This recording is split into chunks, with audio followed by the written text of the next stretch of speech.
Ayan, mga kakraypis, gagawin natin to ng ano, lalagyan natin to ng mga pond.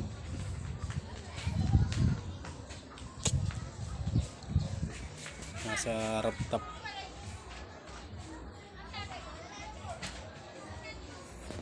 Dito tayo sa rooftop, lalagyan natin yan, lilinisin natin yan. Yan tayo maggagawa ng mga pond para sa mga alaga nating crayfish. Ayan o. Bali nilinis ko na yan kanina. Maraming tambak yan kanina eh.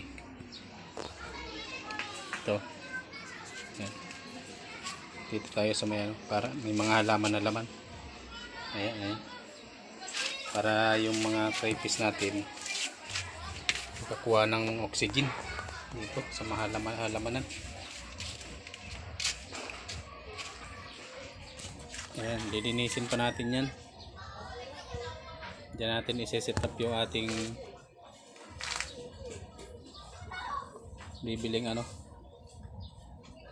pond. Ayan, yan, lilinisin natin yan.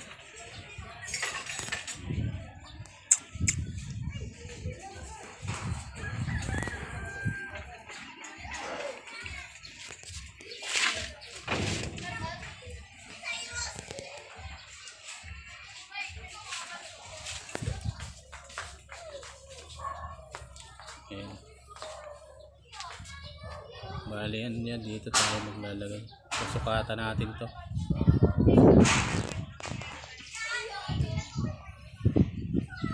Yan. Ikat po, yan. Lilinisin natin to lahat.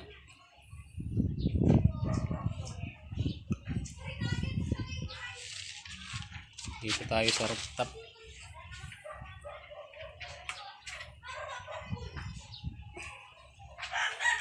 Follow nyo na lang po mga forest vlog para updated kayo sa gagawin nating pag-aalaga ng crayfish.